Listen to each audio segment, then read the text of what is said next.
memberikan LKM ke kalian semuanya ya. Sudah membawa semua ya? Sudah. Nah, kita tujuan pembelajarannya adalah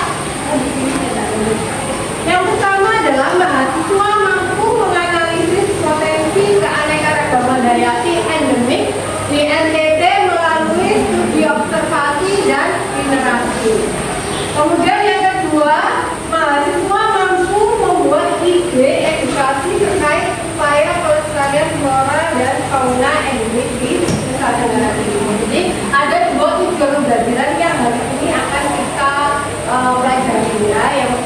Yang pertama kita mulai dari aktivitas yang pertama, yakni cermati berita online dan video melalui tautan barcode tersebut ya nanti ya. Oke, sekarang yang pertama silakan membentuk kelompok. Kemarin sudah satu kelompok 4 sampai 5. Nah, silakan sekarang membentuk kelompok masing-masing ke kelompoknya. Ya.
Yang pertama itu keterbatasan akses sarana pertanian yang memadai. Jadi maksud dari keterbatasan akses ke sarana pertanian memadai ini, warga mungkin kurang, selain bibit, keberhasilan pertanian jagung juga sangat bergantung pada ketersediaan sarana pendukung seperti pupuk, alat pertanian, dan sistem irigasi. Warga desa Karyane mungkin kesulitan mengakses sumber daya ini yang berujung pada rendahnya hasil panen. Kemudian untuk yang video yang punya apa? Lainnya sikap melindungi keberagaman hayati dan yang diakibatkan pemisahan spesies hingga tidak saling berinteraksi. Ya, di situ kan videonya itu mengenai apa? Mengenai ada apa karantina ya? Burung itu burung apa? Selain binatang endemik di kita di NTT selain komodo, ternyata kita itu punya apa? Punya burung iya, burung kakak tua itu yang endemiknya itu di NTT, tapi ternyata dibawa orang kemana? Ke Jawa. Kemudian kita kembalikan lagi ke habitatnya karena merupakan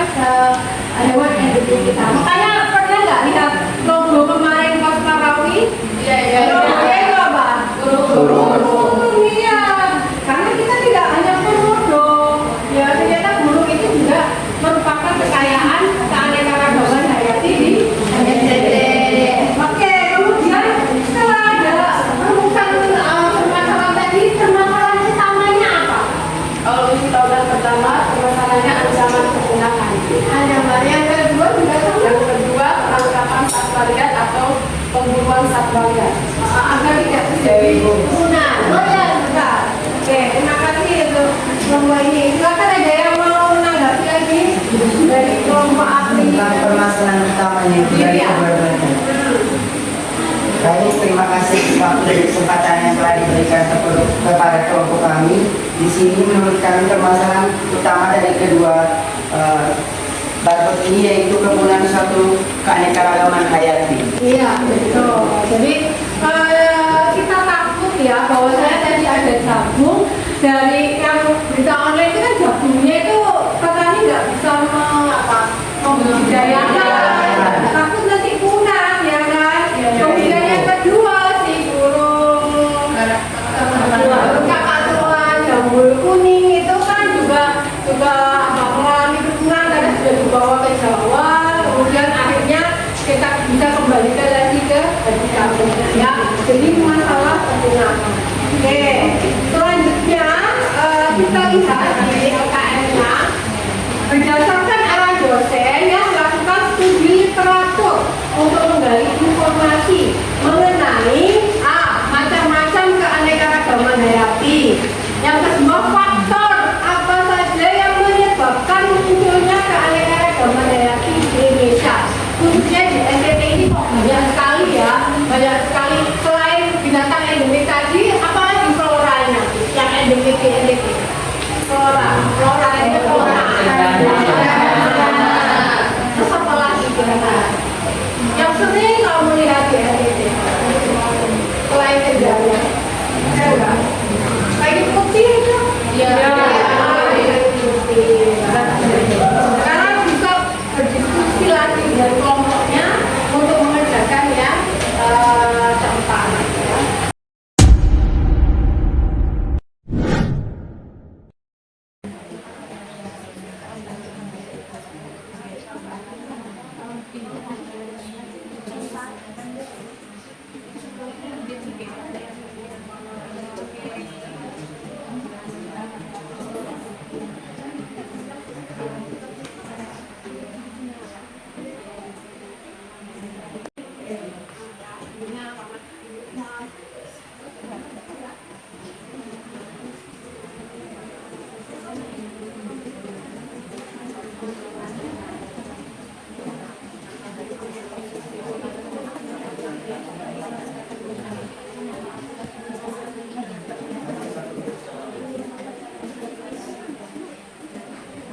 Nomor 4. Di sini kalian disuruh untuk menggali informasi mengenai macam-macam keanekaragaman hayati dan faktor yang menyebabkan keanekaragaman hayati. NTT ini bervariasi. Oke, kelompok mana yang mau mengutus pendapat? Ya, silakan Kak. Untuk macam-macam keanekaragaman hayati itu terdiri dari 3, yaitu keanekaragaman genetik, keanekaragaman spesies, dan keanekaragaman ekosistem. Nah, untuk keanekaragaman genetik itu adalah variasi sifat dalam satu spesies, yang sama. Di sini kami mengambil contoh yaitu pada bunga mawar. Nah, bunga mawar itu memiliki berbagai macam warna, tapi tetap dalam spesies yang sama. Dan yang kedua, keanekaragaman spesies atau jenis. Nah, variasi makhluk hidup antar spesies dalam satu famili. Nah, jadi di sini di dalam satu famili itu terdapat berbagai macam spesies. Nah, kami ambil contoh di sini adalah pada famili Felidae atau kucing. Nah, dan yang ketiga, keanekaragaman ekosistem. Variasi interaksi antara makhluk hidup dengan lingkungannya. Contohnya ekosistem laut, ekosistem pantai, ekosistem sawah, dan ekosistem hutan. Terima kasih. Untuk yang kedua, Terima kasih atas waktu dan kesempatan yang telah diberikan kepada kelompok kami. Pada kesempatan ini, dari kelompok kami akan membahas tentang faktor-faktor yang menyebabkan munculnya keanekaragaman hayati di Indonesia, khususnya di NTT. Faktor yang pertama itu di NTT, karena di NTT memiliki habitat yang beragam. Dan yang kedua itu di NTT kondisi geografisnya unik. Dan yang ketiga itu iklim di NTT adalah iklim tropis. Dan yang keempat itu adanya pengaruh arus laut. Sekian, terima kasih. Faktor yang menyebabkan munculnya keanekaragaman hayati di Nusa Tenggara Timur yaitu faktor tanah dan juga faktor histori atau sejarah. Baik, terima kasih atas waktu dan kesempatan yang telah diberikan. Jadi faktor-faktor yang mempengaruhi munculnya keanekaragaman hayati di Indonesia, khususnya di NTT, yang pertama yaitu kondisi geografis dan iklim. Kita tahu bahwa NTT itu terletak di kondisi geografis dan iklim yang sangat baik. Yang kedua yaitu isolasi pulau. Jadi kita tahu bahwa NTT terdiri dari berbagai pulau yang dikelilingi oleh lautan. Di sini karena berbagai lautan memunculkan atau menciptakan organisme baru sehingga menambahkan yang namanya keanekaragaman hayati. Yang ketiga, proses evolusi. Di sini proses evolusi artinya bahwa di berbagai daerah di NTT ini banyak keberagaman lautan sehingga munculnya organisme baru dan bisa beradaptasi dengan lingkungan sekitar. Terima kasih. Mulai dari macam dari keanekaragaman. Yang pertama adalah keanekaragaman gen. Tadi sudah disinggung oleh kelompok pertama bahwasanya keanekaragaman gen itu disebabkan adanya variasi genetik. Tadi contohnya, tadi apa Kak? Mawar, ya, sama-sama mawar, tapi warnanya itu apa? Berbeda. Yang merah, putih, yang kuning. Kemudian contoh lainnya apa? Ini ayam, ikan koi, ya, sama-sama ikan koi, tapi corak warnanya berbeda. Kemudian ayam juga gitu. Kucing, ya, kucing ada oranye, ada yang putih, ada yang hitam, ya. Itu merupakan keanekaragaman kita sendiri. Kemudian yang kedua ada keanekaragaman daya tingkat jenis sama dengan tingkat spesies, ya. Jadi ini adalah keanekaragaman yang bervariasinya itu tingkat famili, ya. Misalkan contohnya famili tadi, kelompok ini tadi bilang famili kucing-kucingan itu. Apa saja famili kucing-kucingan itu? Kalau dilihat ciri-cirinya sama kayak kucing, harimau, singa, macam-macam itu, ya. Nah itu kan sama. Kemudian apalagi kalau selain itu macam-macamnya, ya, pinang,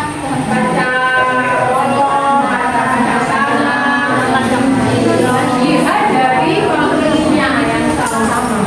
Kemudian yang ketiga ada keanekaragaman tingkat ekosistem. Berarti bermacam-macam, beraneka ragam ekosistem. Kalau di NTT aja banyak, ya. Apa ada hutan tropis, kemudian laut, ya. Kemudian apa lagi?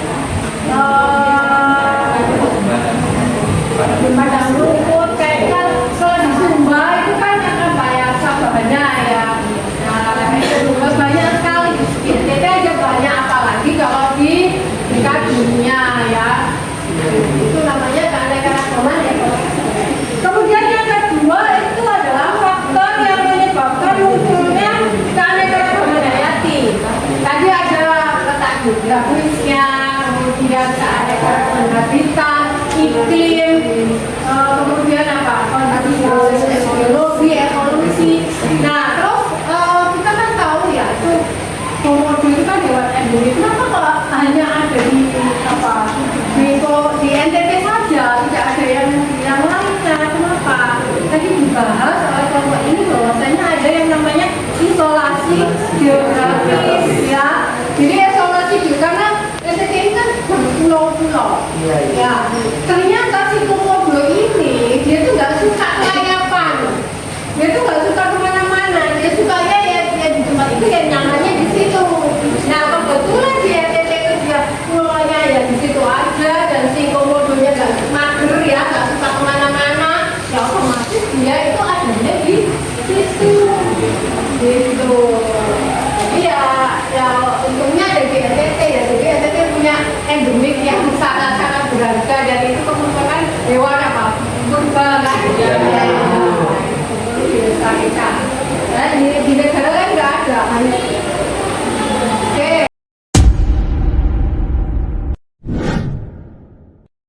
Nah, dalam intervensi, ya, silakan kalian berdiskusi kembali mengenai contoh bentuk keanekaragaman yang hayati yang ada di NTT, meliputi keanekaragaman flora dan fauna, ya. Contohnya apa?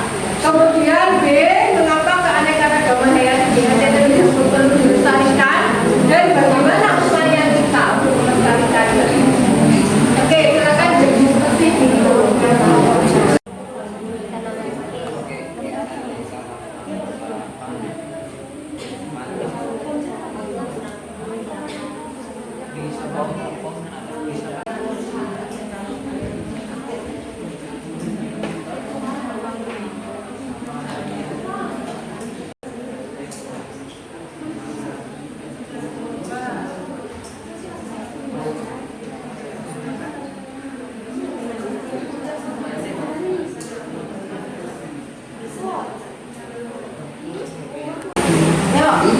yang nomor 5 mengenai bentuk keanekaragaman hayati. Ya, silakan. Kesempatan yang diberikan. Jadi, bentuk keanekaragaman hayati yang ada di NTT yaitu yang pertama flora. Flora yang ada di NTT itu ada pohon cendana dan kayu putih. Faunanya ada komodo, kakatua jambul kuning, kura-kura leher ular rote, tikus besar, sanca timur, sanca mata putih, biawak timur, dan biawak rote. Kemudian ada kawasan konservasi yang berada di Manggarai Barat, hutan lindung di Pulau Lembata, dan ekosistem hutan bakau. Ada yang menambahkan?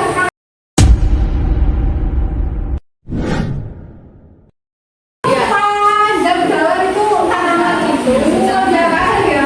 Itu kan tadi banyak. Kemudian fauna, tadi ada komodo, kemudian gawasi. Ada satu lagi yang saya notice tadi di kelompok ini sangat saya mengingatkan saya pada penelitian teman saya. Ada tadi apa kura-kura? Ada. Kura-kura itu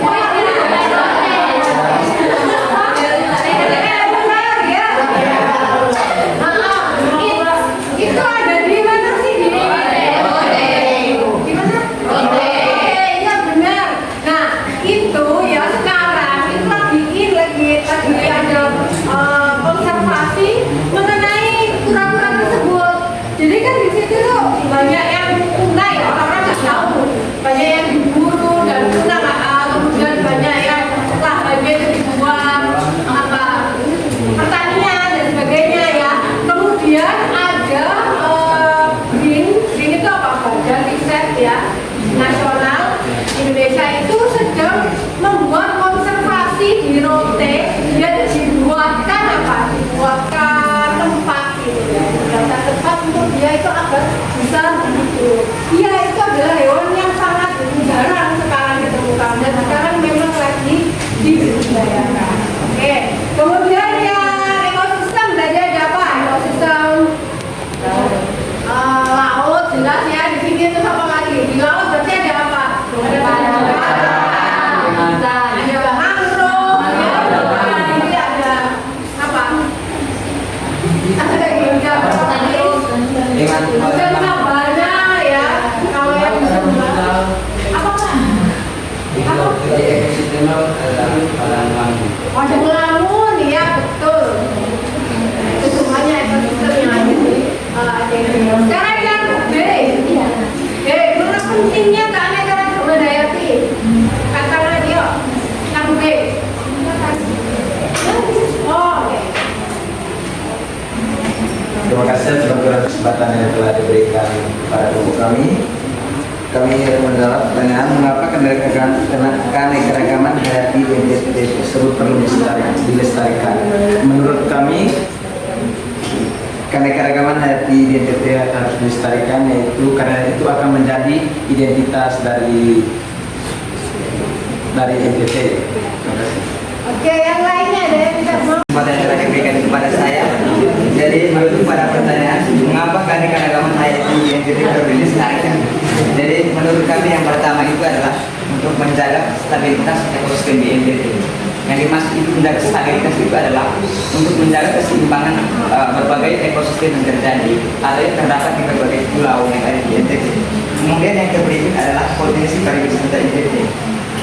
Jika terjadi keanekaragaman hayati NTT akan meningkatkan potensi pariwisata NTT yang dimana akan berdampak pada penghasilan pada suatu daerah tertentu. Kemudian yang berikut adalah seperti yang teman-teman tadi, identitas masyarakat NTT. Jadi dengan adanya keanekaragaman ini, orang akan menjadi tahu atau mengetahui bahwa itu adalah identitas dari masyarakat NTT. Seperti contohnya itu adalah dari komodo. Dengan sendirinya kalau berbicara mengenai komodo akan orang tua Bapak Ibu adalah masyarakat NTT. Kemudian ada faktor pengendalian hama dan penyakit NTT, kemudian sumber daya genetik NTT, dan perlindungan sumber daya air. Terima kasih. Jagung itu kan untuk kebutuhan kita ya. Kemudian yang kedua nilai ekonomi keanekaragaman hayati, jadi sudah dijelaskan juga nilai sosial, konservasi dan sebagai pembangunan atau dari pariwisata. Jadi sekali jadi seperti itu pentingnya dari keanekaragaman hayati. Yang ketiga upaya. Baik, para ibu dosen yang terhormat daripada kawan-kawan sekalian, terima kasih atas waktu dan kesempatan yang telah diberikan kepada saya. Di sini saya akan membacakan hasil diskusi kami tentang bagaimana upaya kita untuk melestarikan keanekaragaman hayati di NTT. Jadi yang pertama upaya yang dapat dilakukan adalah membangun program berkelanjutan seperti menanam pohon. Dengan menanam pohon kita bisa menjaga habitat asli dari keanekaragaman yang ini, karena beberapa keanekaragaman seperti berbagai macam burung itu memerlukan pohon sebagai tempat tinggalnya. Yang berikut adalah membangun tempat perlindungan untuk hewan-hewan atau tanaman-tanaman yang sudah punah. Kita bisa memberikan tempat perlindungan. Dan seperti hewan, contohnya adalah membuat hutan lindung atau membuat kebun binatang. Membuat kebun binatang selain melindungi hewan-hewan, itu bisa menjadi tempat pembelajaran yang asik dan menyenangkan untuk beberapa orang. Yang berikut adalah mencegah kebakaran atau mencegah kebakaran hutan dan tidak membuang sampah sembarangan, sehingga tidak mencemari tempat tinggal atau habitat dari hewan-hewan atau tumbuhan tersebut. Sekian dari saya terima kasih. Terima kasih atas waktu dan kesempatan yang diberikan kepada saya. Di sini saya ingin menambahkan ini jawaban dari teman kelompok. Ini bagaimana upaya untuk melestarikan keanekaragaman hayati. Ini di sini upaya ini yang harus kita upaya yang harus kita lakukan, yaitu penegakan hukum atau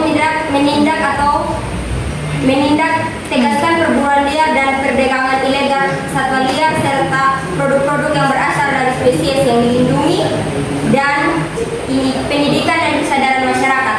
Pendidikan dan kesadaran masyarakat itu sangat penting untuk melestarikan keanekaragaman hayati. Ini contohnya dengan kampanye kesadaran dan pendidikan lingkungan. Hanya itu yang saya bisa tambahkan. Terima kasih. Ya, itu kita harus tahu ancamannya itu apa sebenarnya yang membuat kita itu perlu untuk melestarikan ya. Yang pertama kan kerusakan habitat ya, kemudian pemanasan global, kemudian eksploitasi yang berlebihan, pencemaran lingkungan dan datangnya spesies asing. Nah, untuk itu maka kalau sudah ada ancaman maka ada upaya kita untuk melakukan pelestarian tersebut. Yang pertama dari semua yang kalian kemukakan tadi, kita bisa menyimpulkan ya ada 3. Yang pertama ada konservasi in situ. Apa itu in situ? Konservasi ya habitat aslinya. Contohnya apa?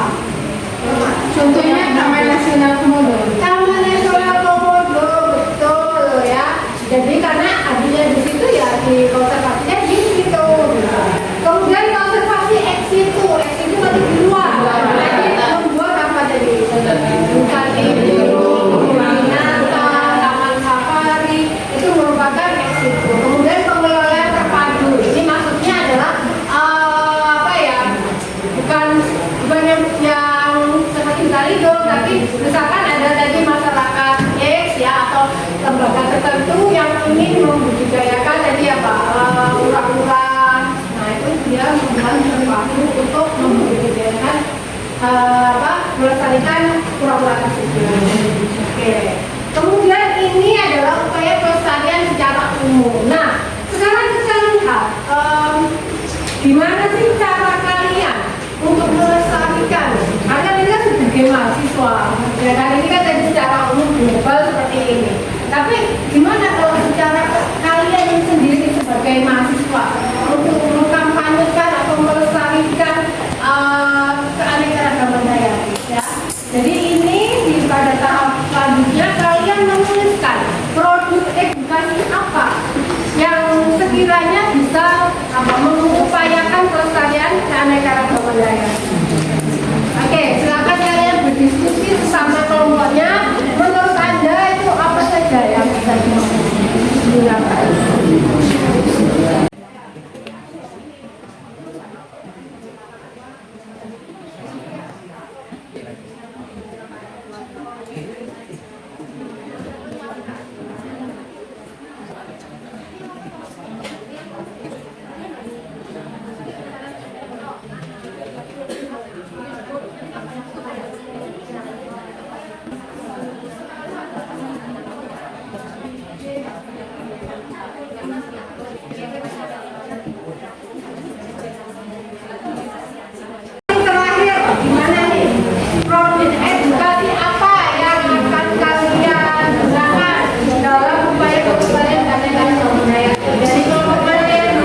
melestarikan keanekaragaman hayati di NTT, khususnya kita sebagai mahasiswa. Yang pertama, salah satu contohnya kita memberikan kampanye kesadaran lingkungan dalam bentuk video vlog.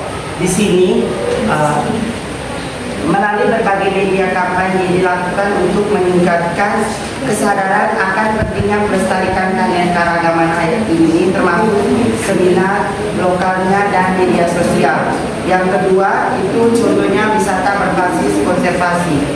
Jadi kita sebagai mahasiswa juga perlu mengembangkan ekowisata yang berfokus pada pelestarian keanekaragaman hayati. Contohnya kita yang di NTT, kita memiliki yang namanya komodo. Kita bersyukur tinggal di NTT, kita memiliki keanekaragaman komodo. Di sini kita perlu melestarikan hal tersebut, apalagi kita sebagai mahasiswa.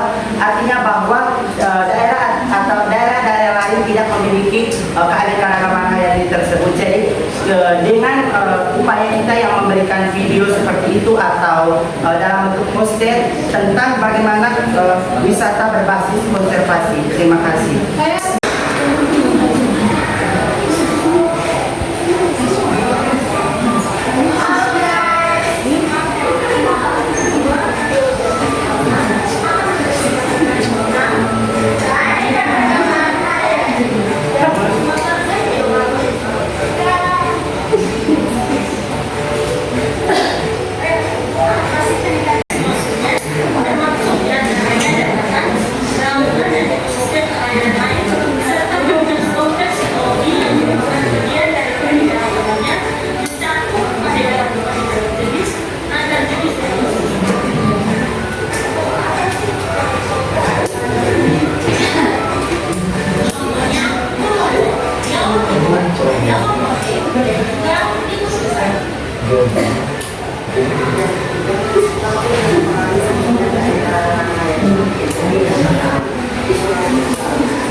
Keanekaragaman flora dan faunanya, kami mengambil 3 upaya pelestarian, yang dimana 3 upaya pelestarian ini berawal dari dasar atau berawal dari hal-hal kecil, karena hal-hal kecil itu bisa berdampak besar pada pelestarian keanekaragaman. Yang pertama, program pembibit tanah. Sebagai mahasiswa, kita bisa mencari bibit-bibit tanaman endemik dan kita kembangkan, dan setelah kita kembangkan, kita bisa membagikan bibit-bibit tersebut kepada masyarakat agar bisa dibudidayakan lebih lanjut. Dan yang kedua, restorasi habitat. Nah, restorasi habitat di sini kita melihat di mana habitat tersebut rusak, kita bisa memperbaikinya dengan menanam kembali atau membuat hal-hal yang menarik untuk membangkitkan habitat tersebut.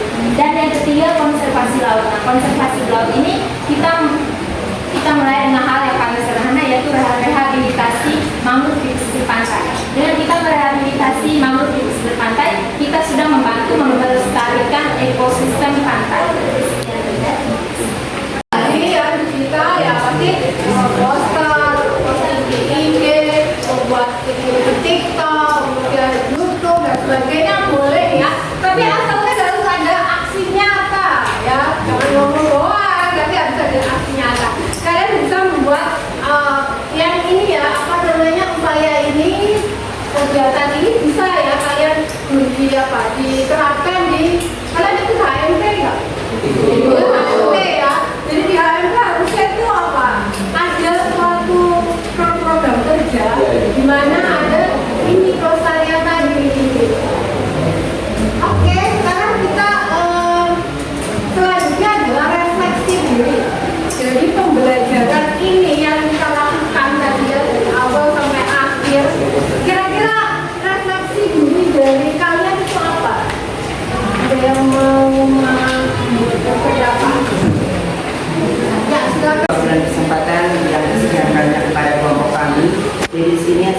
akan menjelaskan tentang refleksi diri dari pembelajaran kita pada hari ini. Jadi kita tahu bahwa topik pembelajaran kita pada hari ini yaitu tentang aneka-ragaman hayati. Jadi dari berbagai contoh aneka-ragaman hayati yang ada di Indonesia, khususnya di Nusa Tenggara Timur, sudah dijelaskan berbagai macam. Jadi kita sebagai generasi muda seharusnya harus melestarikan yang namanya aneka-ragaman hayati tersebut, di mana aneka-ragaman hayati itu menjadi identitas dari kita sebagai NTT. Sudah dijelaskan tadi bahwa contohnya itu komodo. Kita bersyukur bahwa kita NTT memiliki yang namanya komodo. Jadi refleksi diri untuk kita yaitu bahwa kita harus melestarikan terus apa yang menjadi keanekaragaman hayati yang ada di daerah kita. Terima kasih. Baik, kepada dosen yang terhormat kepada kawan-kawan sekalian, terima kasih atas waktu dan kesempatan yang telah diberikan kepada saya yang kedua kalinya. Di sini saya akan membaca refleksi terhadap pembelajaran kita pada saat ini. Pembelajaran kita kali ini menurut saya sangat menarik karena selain menambah pengetahuan, juga memberi nasihat kepada kita untuk tetap melestarikan dan menjaga keanekaragaman di NTT. Dan dengan belajar tentang keanekaragaman ini, kita sadar bahwa di NTT mempunyai beberapa keanekaragaman yang menarik yang membuat kesan tersendiri terhadap kehidupan dan menjadikan identitas NTT tersendiri. Sekian dari saya, terima kasih.